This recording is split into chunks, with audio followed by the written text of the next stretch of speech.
to Ms. Negin Abu Turabi for all their effort to make this series of the November to Remember possible.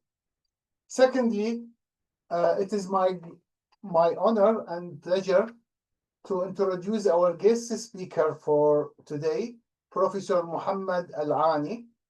He is a professor on cybersecurity in Rochester Institute of Technology, and he is a senior member in IEEE and ACM.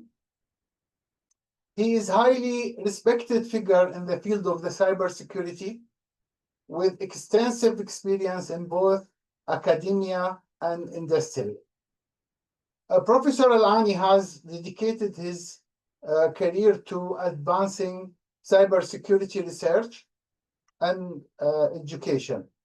His work has spanned the critical area, including secure system, cyber threat intelligence, thus including machine learning and artificial intelligence in cybersecurity and systems, risk management and privacy and preserving technologies. He has published numerous high-impact papers, contributed to the international conferences, and cooperated with a leading organization to address some of the most pressing cybersecurity challenges in our time. Today, we are truly privileged to have Professor Alani share his insight and expertise with us. His presentation promises to be both enlightening and inspiring, providing valuable perspective that we can all learn from and apply. Please join me to give a warm welcome to Professor Alani. Thank you very much, Professor Tahir, for the introduction. It's really a pleasure and honor to be with you here today. Let me go ahead and start sharing my screen. Can you see my screen now? Yeah, we can see it. Thank you very much, Dr. Tahir. Thank you, Professor Celestine, also for the invitation. Ms. Negin, also thank you very much for the coordination. It is truly a pleasure to be with you here today, and I believe it's my third year, joining this amazing series of speeches, and it's truly a privilege to speak to you today. Thank you once more for the amazing introduction, and I'm going to jump ahead into the presentation. So today I'd like to talk about the potential of AI-infused cybersecurity. I know that AI has been a word that we use a lot in the past few years in different areas, whether it is cybersecurity or health informatics or IoT or many other areas around our life that have been touched or impacted by artificial intelligence. And cybersecurity has been one of those areas that have witnessed a lot of implementation of machine learning and artificial intelligence a long time ago. And it gives me a really immense pleasure to talk about this topic to you today. So let's jump ahead. So first, this is today's outline. We will just take a look at how big cybersecurity problem is and why we need the help of machine learning, how dangerous cyber attacks could be. We'll look at a few examples from the past few years. We'll look at the scope of the problem, and most importantly, we will examine closely where does machine learning really fit in the cybersecurity world. We'll discuss a little bit about anomaly-based detection, and then we'll jump into the applications of machine learning in cybersecurity. We'll talk about various areas, and we'll conclude by talking about the way ahead and what do we anticipate in the coming few years in the intersection of artificial intelligence and cybersecurity. So with the amazing introduction from Dr. Thar, I don't have much to say about myself. I have been blessed to work in cybersecurity for a long time, and I've had the pleasure of working in many different countries around the world. And currently, I work as a professor of cybersecurity at Rochester Institute of Technology in Dubai's campus. I have had the pleasure of working with the industry closely as well, and have learned a lot from real life problems, and sat at the intersection of the practitioners and the researchers of cybersecurity. So let's take a look at the average total cost of a data breach. The average cost of a single data breach in the industrial sector worldwide from 2019 to 2024. I know that the numbers doesn't seem like they're rapidly increasing, but consider it from the perspective of these industries that have been hit with these data breaches. And in 2024, we stand at $5.5 million per single breach on average. This is actually a very large number, and if you think in the context of small businesses or even medium-sized businesses being hit with the cost of $5.5 million per breach, which some unlucky businesses that we have seen have actually been subject to these breaches more than once per year. And the cost, this cost doesn't really take into consideration all the bells and whistles of having a breach, like damage to reputation, for example, because this is not something that we can quantify, basically any damage that happens. And we have seen, even in the UK, I've seen it in Canada, there have been a lot of businesses that have to close down after a breach because the cost of the breach is very high and the damage caused by it is too high for them to survive, and that that causes a loss of jobs. It causes loss of livelihoods for a lot of people. So it's just one indicator to look at when we want to consider cybersecurity. So how dangerous can these attacks be? Let's take a look at the number of attacks worldwide from 2016 to 2024.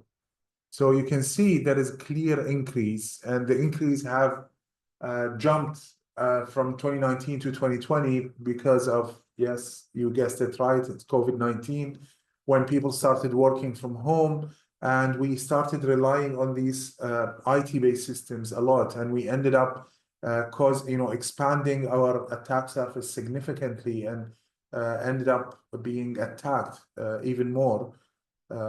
People, started to use their, simple home computers. The change was too big and it wasn't planned. We all have, been there in 2020, 2021, and there have been a lot of attacks that targeted people working from home, targeted institutions who don't have their full staff available, and so on. And you can see number of cyber attacks. We're talking about, even in 2024, we're talking about 15.1 million attacks per year. That's a lot. It is a lot. I know that the size of these attacks and the damage that they cause might differ. Most of the time, for probably 90% of the attack, there is, insignificant damage. But for the top 10%, and you remember, 10%, we're talking about 1.5 million attacks that have been really damaging to a lot of organizations worldwide. So that's definitely something to consider when we think about, why are we always talking about cybersecurity? Why do we always hear people talk about cybersecurity? And why do we need the help of machine learning in cybersecurity? So let's take a look at some examples. In most of my talks and most of my guest lectures, I talk about these specific examples for different reasons. In 2020, in Dusseldorf in Germany, a ransomware attack on a hospital causes the death of one patient. There have been small incidents here and there before that where cyber attacks would actually cause real life loss or actual damage in the physical world, because and that's one of the problems that people fail to understand the impact of the cyber world on the physical world. And people tend to think that whatever cyber attacks happen, they are contained within the cyber world and do not impact the physical world. And that's a very dangerous notion. In 2021, there was Colonial Pipeline ransomware attack. I think we've probably all heard of this, and the billions of dollars that were lost. And I remember speaking to a U.S. Government representative. He said that if that ransomware attack lasted for one more week, there could have been a collapse like 2009 in the markets of the United States. And we all know what that means to the rest of the world. In 2021 as well, in Alabama, USA, a ransomware attack causes the death of a newborn baby because the ransomware attack targeted a hospital and the doctors did not have access to test results on time, and that resulted in loss of life. 2022, unconfirmed, but famous in the cybersecurity industry, 161 gigabytes of data stolen from Coca-Cola. 2024, Change Healthcare was attacked by a cyber gang called Black Cat. It was a very famous attack, and Change Healthcare, provide storage of information about healthcare services provided to American citizens, to actually hundreds of millions of American citizens. 2025, we probably have heard of the largest heist in history. $1.5 billion stolen in Ethereum cryptocurrency by the Lazarus group.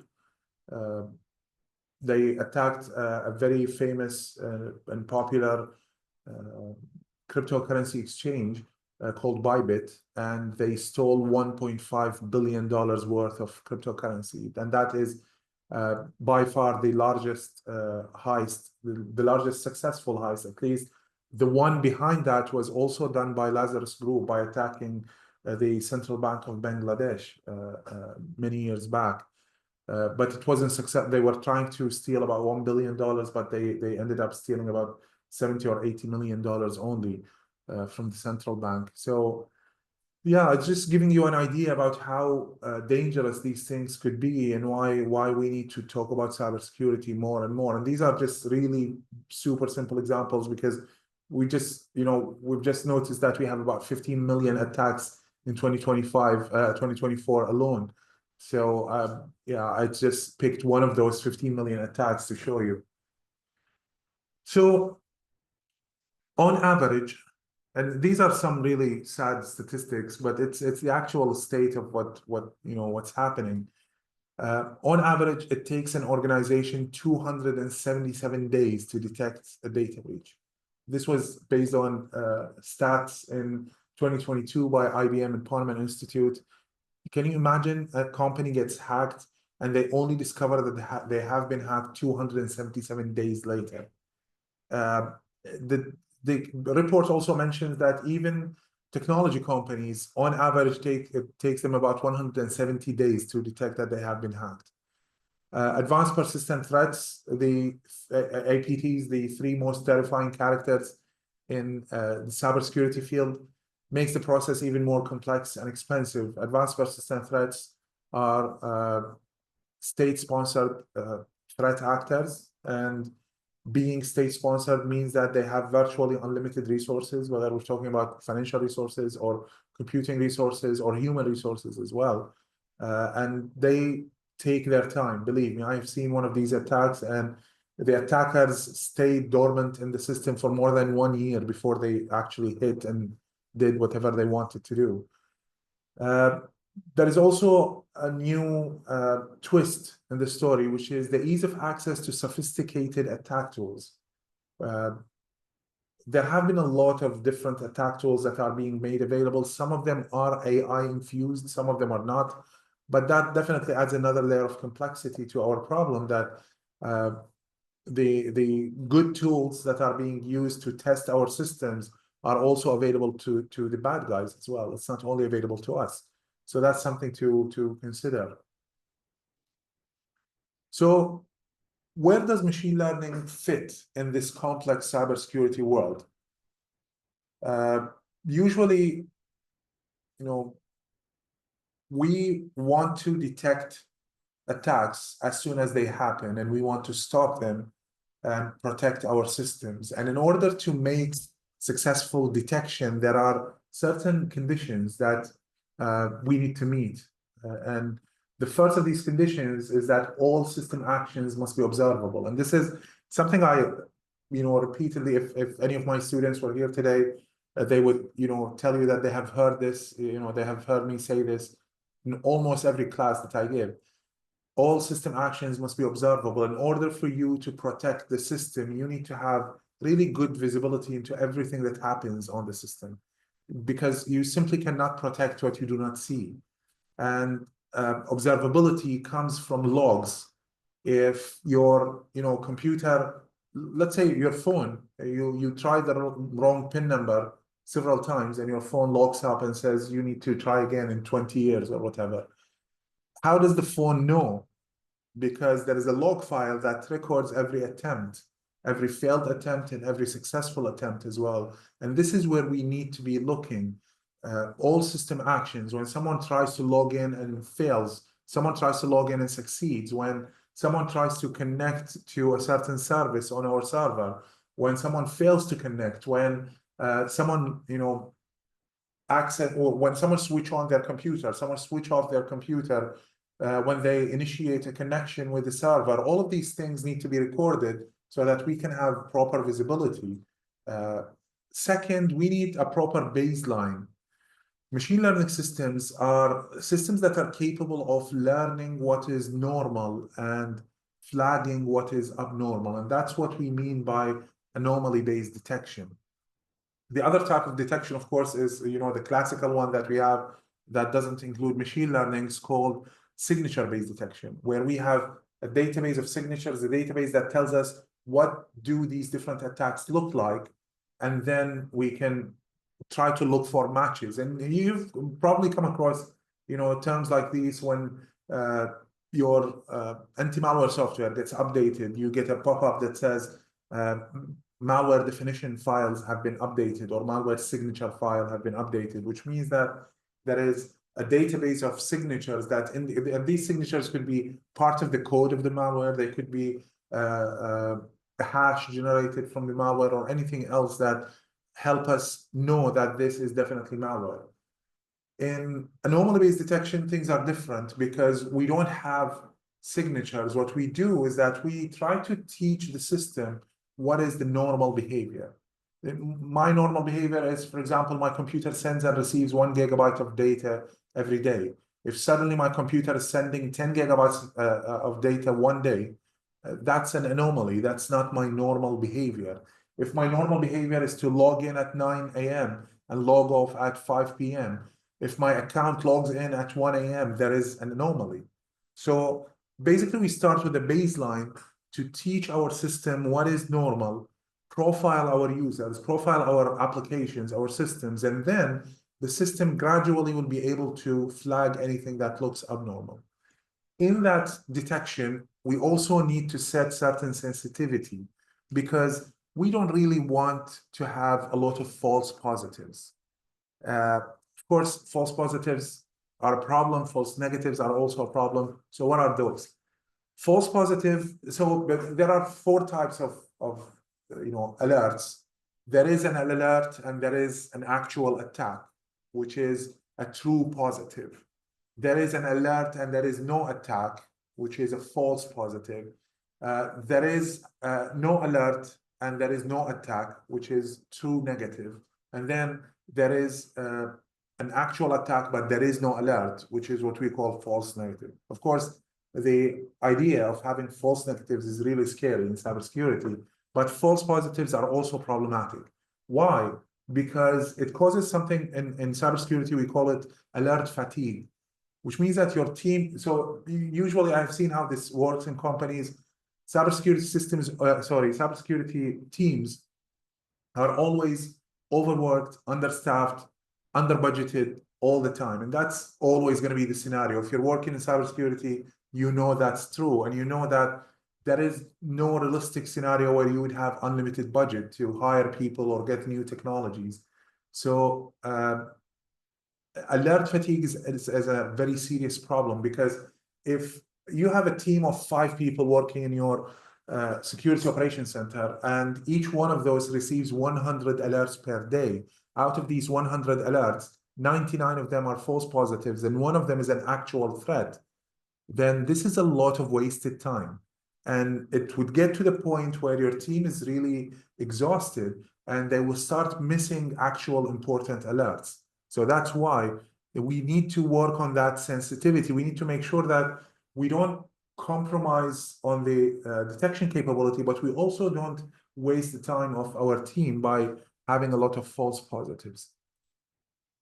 So anomaly-based detection help us in identifying normal behavior and flag anything that looks abnormal. What is the strength? It's very good at detecting unknown attacks. And that's something that signature-based detection is really poor at doing it, because signature-based attack is really good at detecting known attacks and has nothing to do with unknown attacks. It cannot detect anything unknown. What is the weakness in anomaly-based detection? Is that it needs time to properly learn normal behavior, because you can't just, take a snapshot and say, this is my normal behavior. You need to let the system learn and profile the user. Sometimes this takes time. Sometimes it takes a couple of weeks, sometimes a month to learn the full cycle of normal behavior. And usually during that learning period, we have high false positives. And that could cause, alert fatigue that we talked about earlier. So where do we have a good opportunity in implementing machine learning? Areas where machine learning can actually help. There are actually a lot of these areas. At the top, of course, intrusion detection, network-based or host-based, malware detection, including malware classification, phishing and spam detection, forensic analysis, and that includes multiple types of forensic analysis, as we will see. Network classification, network traffic classification, which is, it's not exactly intrusion detection, but we'll talk about this shortly. Injection attacks and other web-based or web application attacks. I know that our signature-based detection systems are really powerful and capable in detecting these types of attacks, but machine learning can actually really help, and there are many other areas. So let's start with intrusion detection. Intrusion detection is one of the oldest areas of applications of machine learning. Believe it or not, the first data set was released in 1999. 26 years ago, we started using machine learning for intrusion detection. Before all the hype about AI, before all of the buzzwords of AI, in 1999, we had the first data set that was specifically created to train machine learning systems. In reality, a lot of the systems that we have been using for a long time have been implementing machine learning, but they did not brag about it like now. So most probably the malware detection system that you have on your computer that you've been using, since 10 years or 15 years has a component of machine learning, but they didn't brag about it at that time because it's just normal part of the evolution. So how does intrusion detection work? Intrusion detection using machine learning. Features are extracted from network traffic. And I know that these terms look very simple, extracting features from network traffic, but it's actually a lot more complex than it looks, because there are types of attacks that can be detected based on features extracted from individual packets. So network traffic is a bunch of packets, but sometimes there are attacks that are not really caught by a single packet. And let me give you an example. You set up your firewall to allow traffic to your web server, and a packet comes in, it's a normal request, it looks normal, request going to your web server is designed to provide services to the public connected to the internet. so the individual packet looks really normal. You let it go through because that's what the firewall does. It permits traffic to pass based on the rules that we created. However, this individual packet is actually one piece within a much larger attack where the attacker is sending, for example, 100,000 packets per minute to your web server from the same source, which is not normal behavior, definitely. So examining every individual packet, each one of those 100,000 packets per minute looks normal. But when you take a step back and look at the big picture, you'll see that there is really a lot of traffic that's coming from the source. It's probably a denial of service attack. So features extracted from individual packets will help us detect some types of attacks, but not all attacks. There are other attacks that require looking at the whole session information, the whole session between a source and destination, sending 10 packets, receiving 10 packets in response or whatever. The whole session is packaged and looked at as a single session, a single source of information for our machine learning system. So instead of examining individual packets, we can also extract features from the whole session, or what we call a network flow. So you'll see papers that talk about intrusion detection based on packet level inspection, or intrusion detection based on network flow flow inspection. Features extracted from the network flow are slightly different because it's not examining individual packets, and therefore it would give you information such as the average size of the packets within the whole network flow, the total number of bytes sent or received, the time spacing between the individual packets. Are they sent in rapid fire mode or are they sent one by one? This is the kind of features that you would find in an intrusion detection system.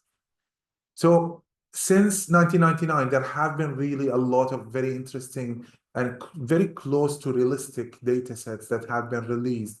And you can look at the data sets created by the Canadian Institute of Cybersecurity, CIoTh, have really great data sets.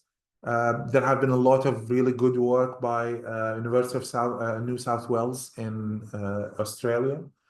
They also have produced a lot of IoT-based data sets. So that's definitely something to look at if you're interested in intrusion detection using machine learning. The next application is malware. Malware detection and malware classification is actually something that machine learning is really good at. And when we talk about malware detection and classification, we need to rely on one of two things: either static features that are extracted from the code. So this could be mobile application, you extract part of the code, you extract features from the code, or it could be extracted from the metadata of the code, like permissions required by the application, for example. That could be used in static analysis. The size of the code, the number of functions, the average length of these functions, the API calls that are being made to the operating system. All of these are static features, basically extracted from the program without running the program. On the other hand, there is dynamic analysis, which relies on features extracted after running the code.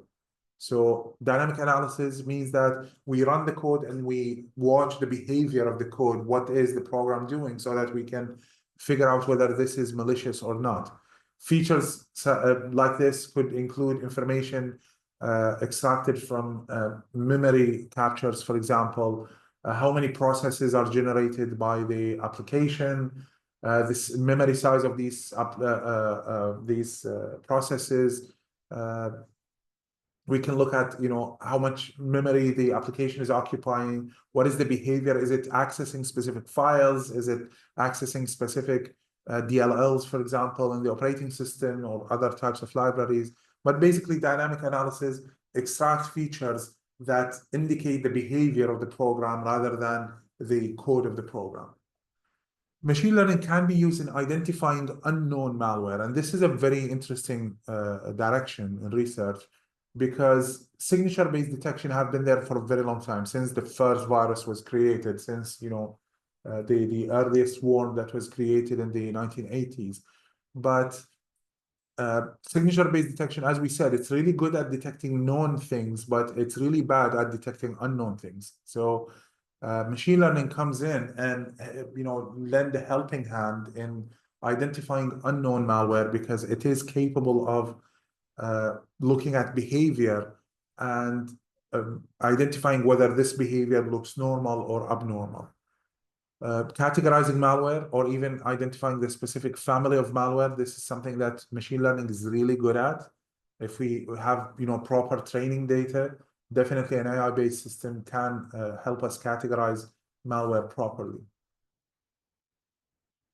Next application is phishing and spam detection. I know we don't consider spam a problem anymore, but let's be real.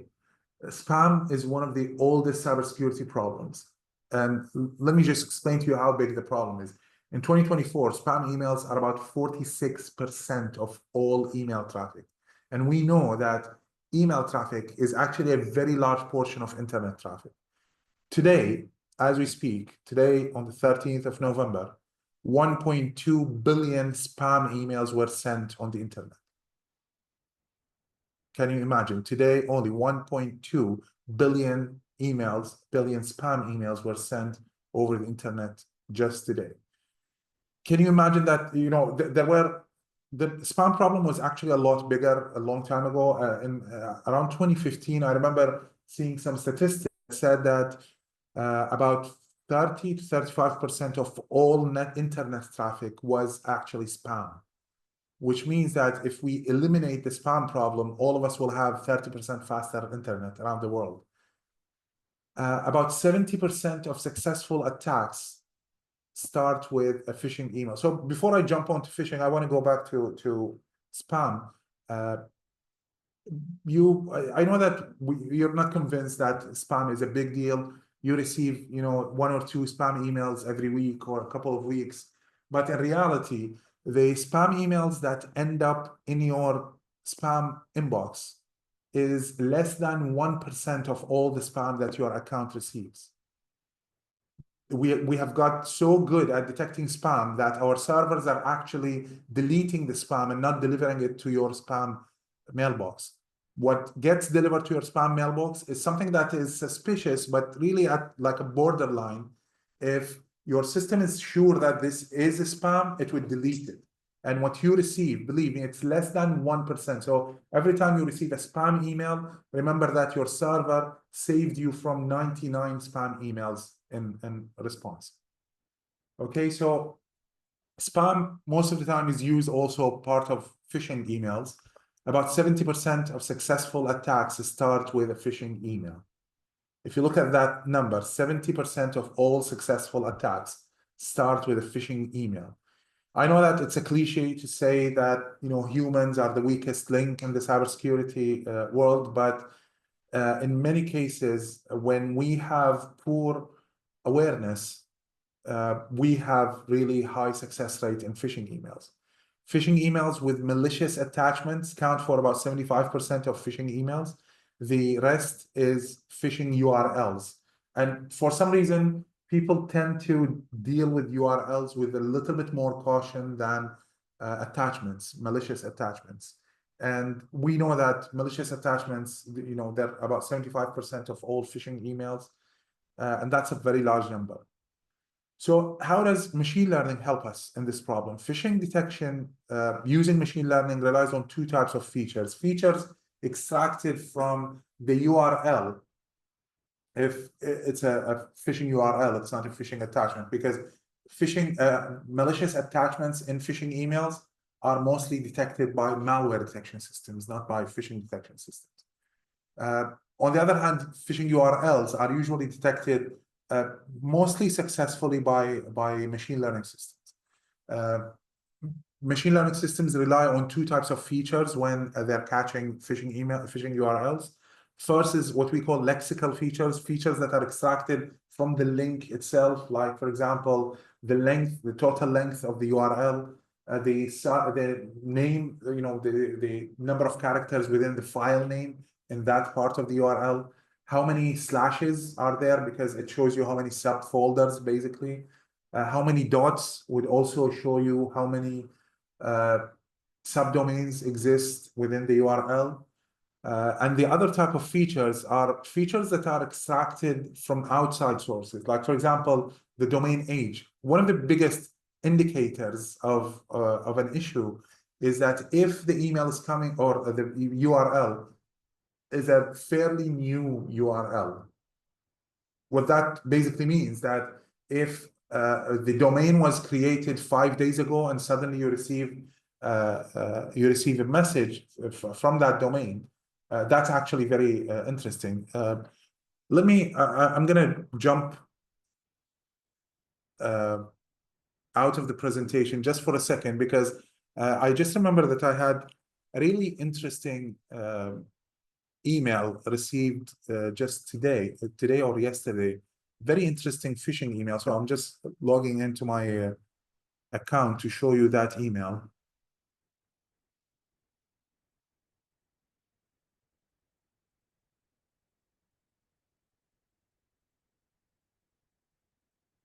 Because I'm sure many people would receive emails that look exactly like this. So I want you to take a look at this email. It looks really interesting, doesn't it? I hope this message finds you in good health. I'm Dr. Hao Li from Department of Computer Science and Engineering, Freie University in Berlin. I'm reaching out to discuss possible collaboration, given your background, my current research focus, so on. So a little bit, a few red flags when you look at this email. The researcher is supposed to be in Berlin. The WhatsApp number is US based. And there is a link to a Google Scholar page. I'm not going to open the Google Scholar page because it would reveal too much information about that person. What I want you to look at is a very, very small thing that actually indicates that this is actually spam. So take a look at the email. Hao Li, okay? Look at the domain. The domain name rhymes with the name of the institute, Freie Universität Berlin. Take a look at how Berlin is written. It's not Berlin. It's Berlin. It's instead of L-I, it's I-L. So someone has set up a whole website and booked the domain that looks like the actual domain. They picked the name of a researcher, and that researcher, and the poor guy who sent the email is really unlucky. I actually know that researcher, and he works in a very different university. He has moved out of Germany. He used to work in Germany. He's currently working in the Emirates. The picture of the person here is a completely different person, and the profile is completely different and made up. And there are a lot of other indicators. I don't want to drag you into this. I'm just bringing this up so that you pay attention to these very, very small details that could actually lead. You're busy, you receive a lot of emails, you receive an email like this, you reply to that person thinking that who they claim to be. In reality, they're not. And that ends up being a very different story. But a machine learning phishing detection system has kicked in and moved that email directly to the junk email, because it's not coming from a valid domain, it's coming from somewhere else. So yeah, again, I'm just mentioning this so that we need to pay close attention to these small details, and machine learning systems actually help us in detecting things like that. So yeah, other features, domain age.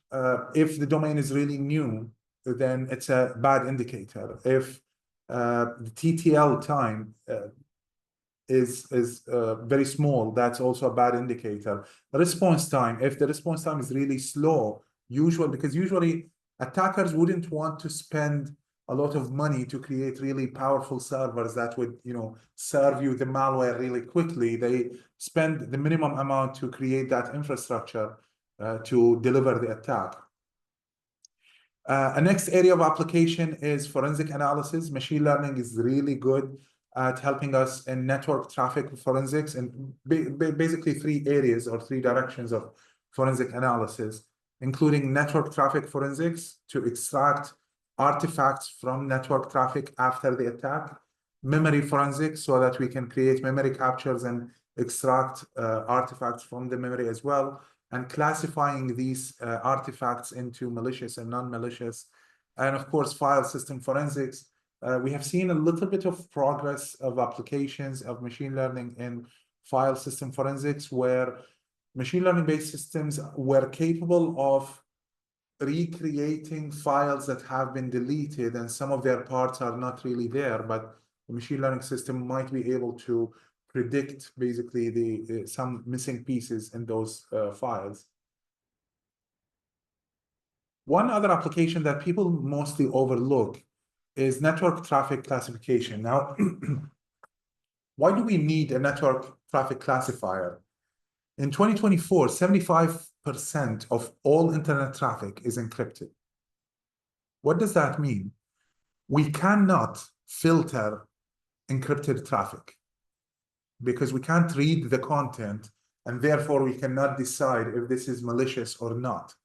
And that's the case in most signature-based detection systems, because when the internet traffic is encrypted, it's really difficult to handle and extract proper information. We can extract a lot of metadata, but the data itself. So looking for example, SQL injection attack in encrypted traffic is really difficult because we'll need to do it at the server after the decryption. We cannot do it on the network and prevent the malicious traffic from arriving at the server.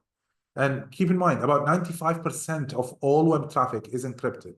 And that makes a detection of web application attacks really difficult at the network level, and we have to do it at the host level, at the server. So how does machine learning help in this? Detecting anomalies in encrypted traffic using signatures is very challenging, as we know. So machine learning can actually help in classifying traffic. It can help in identifying encryption algorithms. I know that this hasn't been really a very successful area of research, but we have seen a lot of progress recently where you just pass the encrypted traffic to a machine learning system, and the machine learning system will tell you what type of encryption is used. It would also help in flagging anomalies in encrypted traffic. I'm not talking about, breaking the encryption. That's absolutely not the case. We're talking about extracting metadata that can help us have a good understanding whether this is malicious or non-malicious traffic. It's a very interesting area. Very little, research is done in that area, but there is a lot of potential for machine learning to really help us in that area. So injection and other web attacks, many other web attacks, we know that signature-based detection is really powerful in these types of attacks, whether it is SQL injection, command injection, OS command injection, other types of attacks like cross-site scripting. Signature-based detection is really good at detection of these attacks, but we must not forget that machine learning is actually making a lot of progress in detecting these attacks.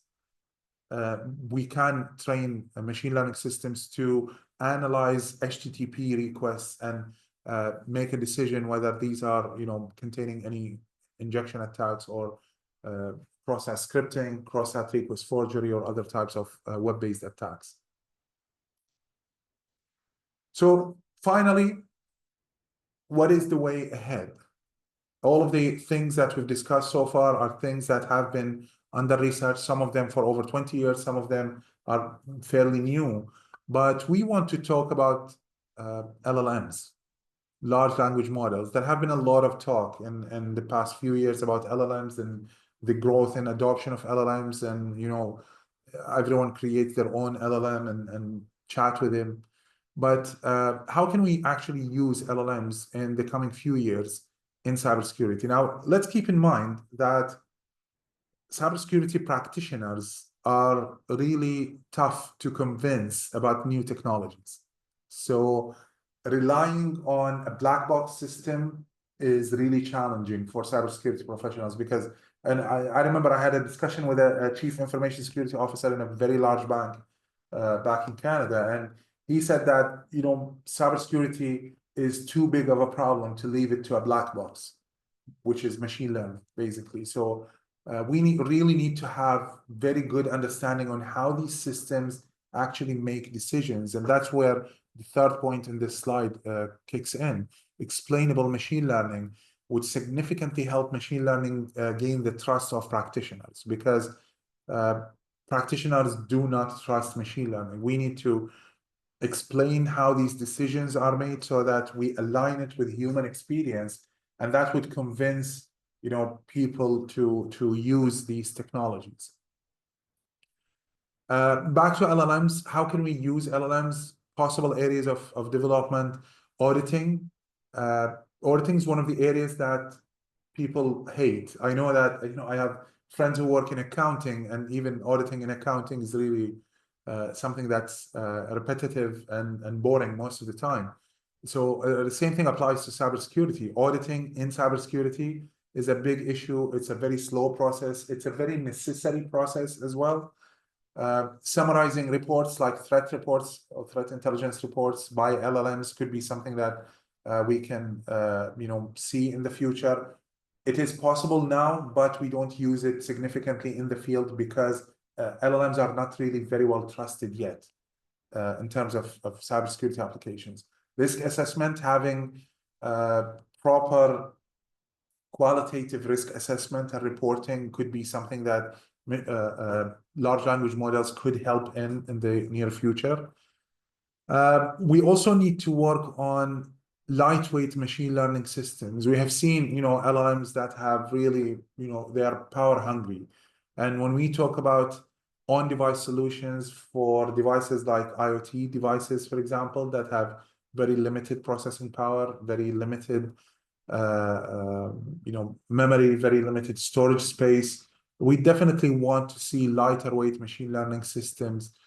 We have seen some research being done like TinyML and a few other areas of applications, but still there is a lot to work on to make machine learning systems really agile and small and can fit within smaller devices with limited resources.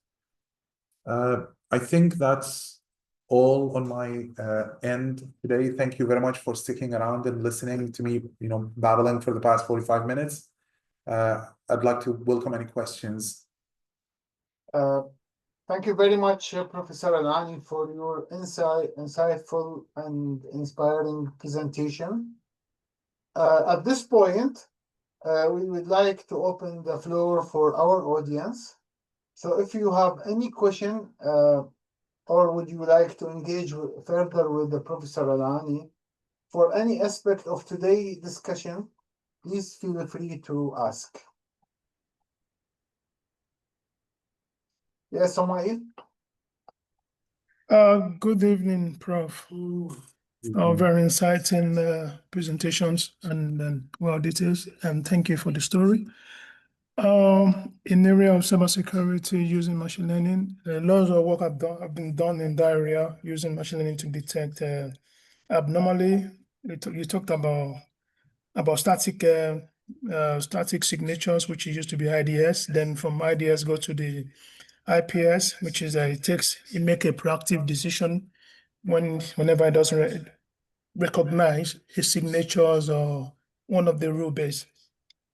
And recently, I was reading about fewer shots, using a fewer shots to detect abnormally with the use of machine learning. The reason being is because of labeling data is low expensive and can be costly and also prone to human error.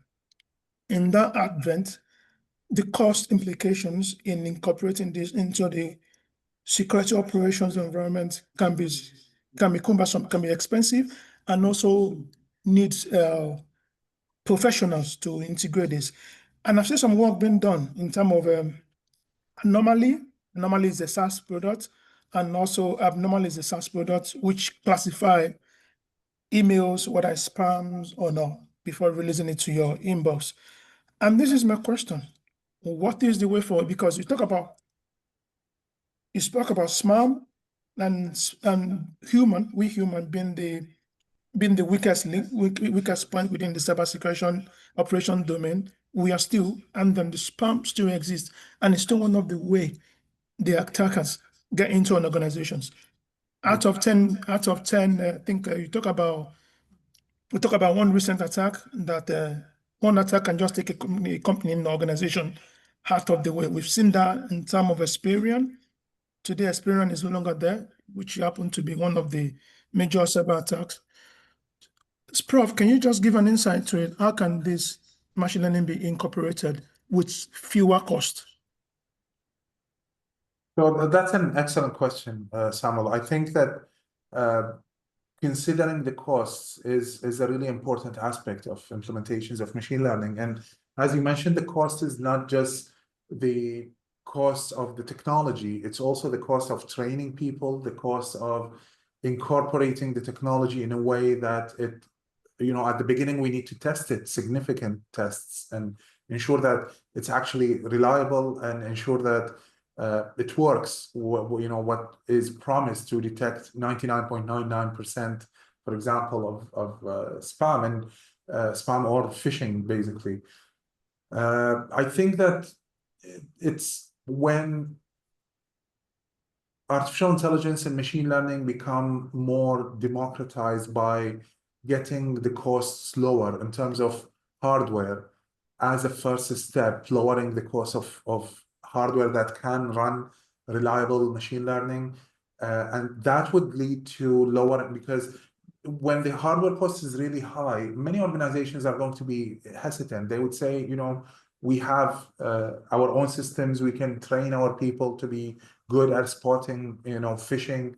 But I think the biggest hurdle is always the cost. And I think the first step in that would be lowering the cost of hardware at the beginning, which is unfortunately is not something that we're seeing. We're actually seeing the opposite. We're seeing trends, and even because of the increase in manufacturing AI, manufacturing GPUs, for example, for AI use, we're even seeing a significant increase in the cost of memory chips. That even RAM now is a lot more expensive than what it was 6 months ago because of the manufacturing of AI-enabled devices.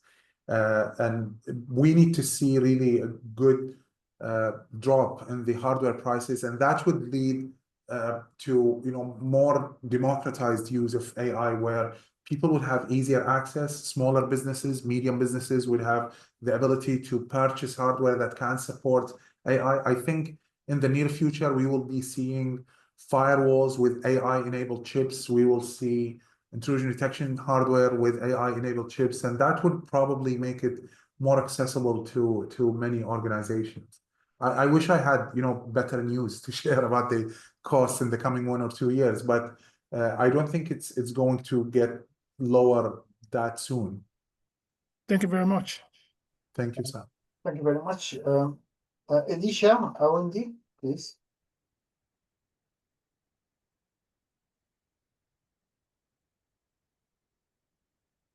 Elisha, unmute yourself, please.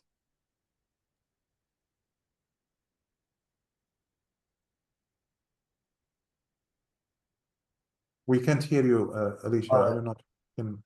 David?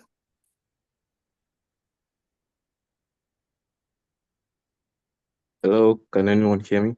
Yeah, we can hear you. Yeah. Yes, my questions, I'll be asking just 2 questions. And I thank you for the beautiful presentation. So I was just kind of bothered about this question. So you said machine learning principles can be applied to phishing detection in like spam mails and all. And I was kind of bothered about how can these machine learning principles be adapted to combat phishing attacks on other platforms like SMS, social medias, voice calls, and direct messages. How can this machine learning principle be applied to all those?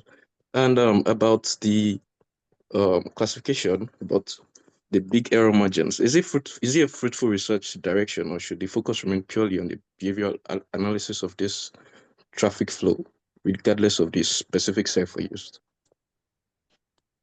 Thank you very much, David. These are really interesting questions. I'll start with the first one. So, the use of machine learning in detection of phishing, I think it can be further stretched into a detection of SMS-based phishing, for example. But it would be slightly harder because we don't have a lot of reliable data sets. When we talk about phishing URLs, we have, tens of different very reliable data sets that show us examples of what a phishing link would look like and normal links look like.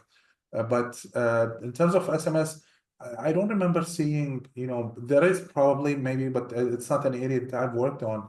But I don't remember seeing any SMS phishing data sets that we could use. And well, we know in AI, the system is as good as the data that you use for training. So that's basically a problem.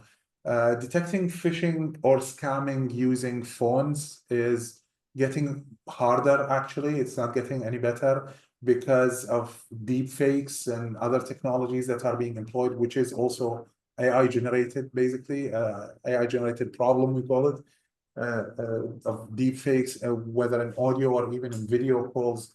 And that's getting more and more difficult. There is actually a lot of research that's being done on detection of deep fakes. So that might be some, a promising area to work on in the future. Now to your second question, David, the classification problem, I think it's a very interesting problem. I think one of the biggest challenges that we face is that whenever we have an encrypted link, the only way to examine whether this is an attack or not is at the endpoint. And most of the time when we reach the endpoint, it's already too late because the attacker has, managed to reach the server, for example. So we need to have defenses running on the endpoint to be able to work at the stage after decryption, which is not easy. I think it is still a very interesting area to look at. I think there is a lot of promise in other supporting areas like homomorphic encryption and being able to do to process encrypted data is something that's really interesting. Then a lot of interesting work is being done in that direction as well. Thank you very much, David. Thank you. Timanur, please.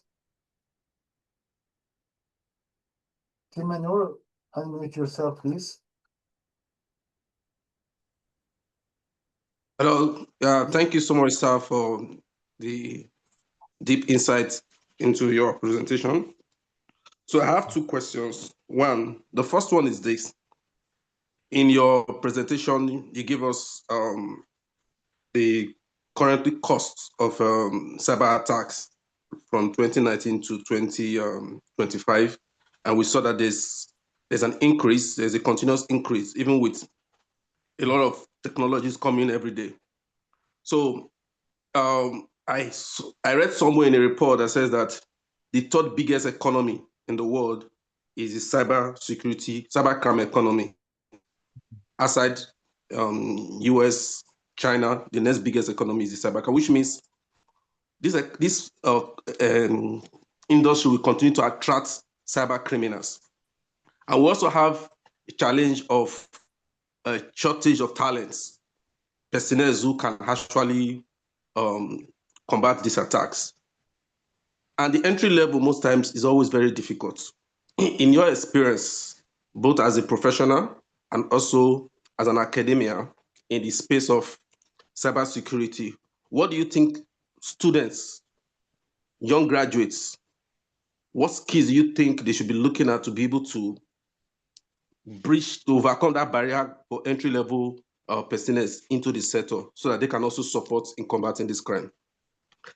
That is the first question. Then the second question, you mentioned about future research in lightweight machine learning for devices, and we saw the proliferation of IoT devices, the growth of IoT devices at the moment. So could you share any case study of lightweight machine learning that has been adopted, or any case study of any research on lightweight machine success story? Thank you. Thank you very much. The questions are really interesting. First of all, I think that there is a really serious discussion that we need to have across academia and the industry. I think that one of the major issues that I have seen is that industry looks for unicorns, looks for, you know, one person who can do 20 different things in cybersecurity, which is unrealistic. Cybersecurity is not a single field. Cybersecurity is, you could be a SOC analyst, you could be a pen tester, you could be working in risk assessment and risk management, you could be working in identity and access management, you could be a cryptographer, you could be a forensic analyst, you could be an incident responder, and I can go on for like 30 different other jobs. And the problem with the industry is that industry is asking for someone, because there is a really very strong lack of understanding of the depth of different areas of cybersecurity. So if, you know, the industry needs someone who, you know, works in incident response, they expect the same person to be able to do pen testing, the same person to be able to write incident reports, the same person to be able to perform risk assessments, which is not realistic, absolutely not realistic. There are very vast areas in cybersecurity, and you need to be really specific in your requirements and not ask people for, you know, the unfortunate joke that we always tell, you know, they want a fresh graduate with, you know, 10 years of experience or something like that.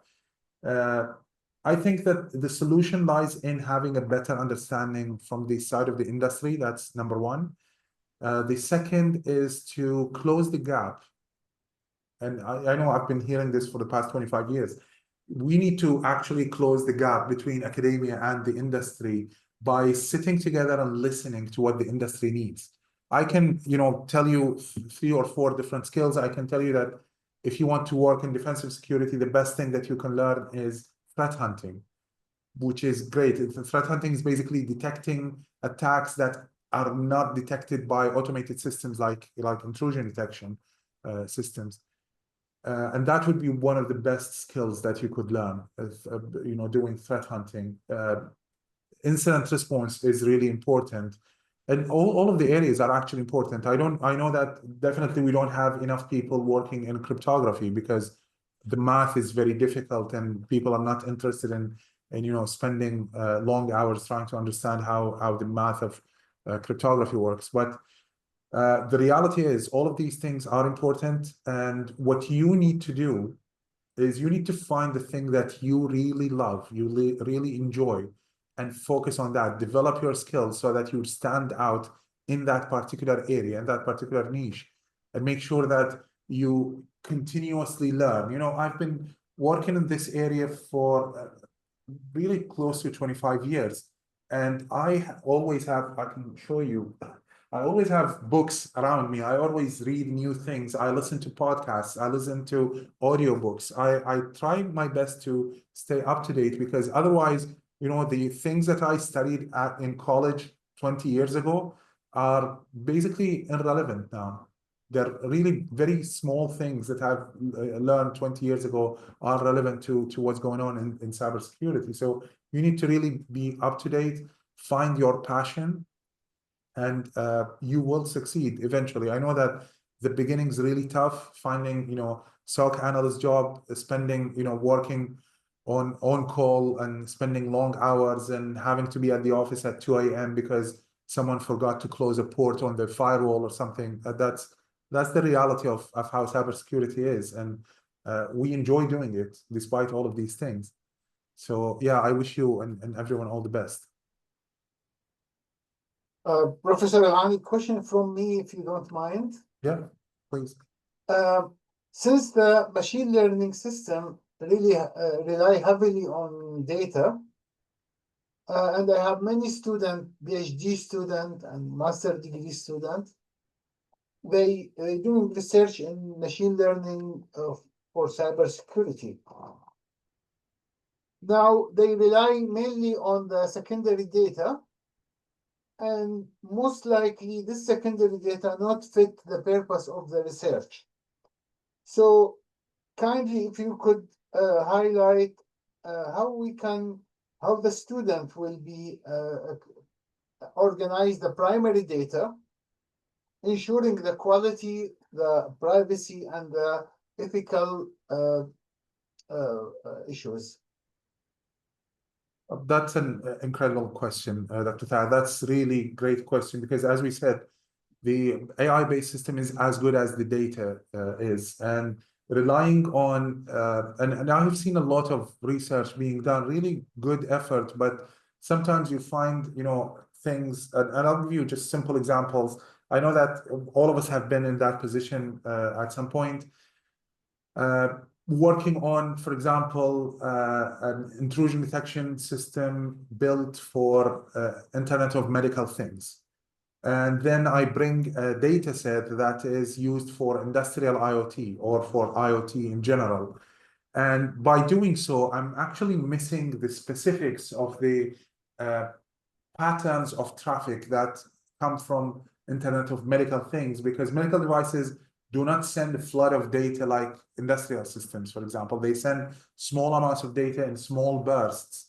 And the characteristics of traffic are really different. But people think that, it's IoT, I'm going to use an IoT data set. And the problem is, it's really challenging for all researchers and PhD students to recreate data sets for their work. It's a challenging task. Creating the data set alone, that's a PhD on its own. So I think this solution, we need as realistic as possible. We need the data to be as realistic as possible so that our systems are close to reality, they're not theoretical.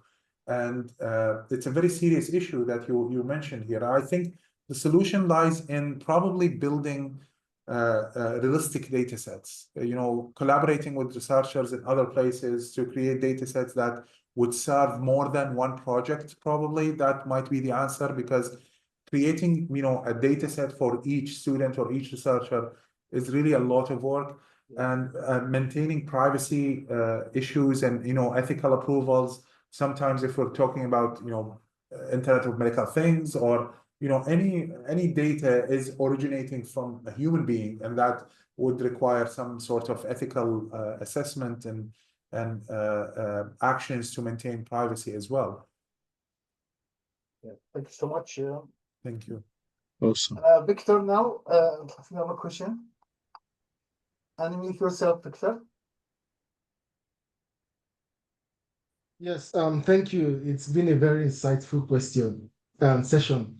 My question is, looking at the advent of quantum computing, it means that encryption will be strengthened. But from the data loss perspective, it makes work pretty much difficult. What's your thought process on that? I know you've talked about machine learning models trained via metadata, but with the invention, with the disruption quantum computing will create in the space, what challenge do you think it will pose, and what should organizations be doing in terms of the DLP perspective? Thank you. Thank you very much. This is a very interesting question. I think we are very few years ahead. We will be seeing quantum computers in an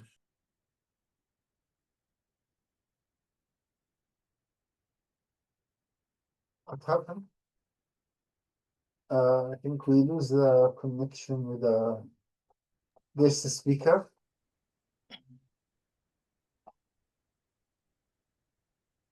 It has dropped out. Yeah.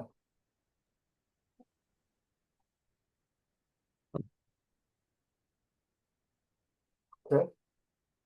We'll wait a little bit, it will just come in again. Yeah, sorry, but I got disconnected for some reason. Okay. Yeah, sorry, going back to the question about quantum computing. So we are aware that we are really close at getting workable quantum computer soon, and that would render many of the algorithms that we currently use to be useless.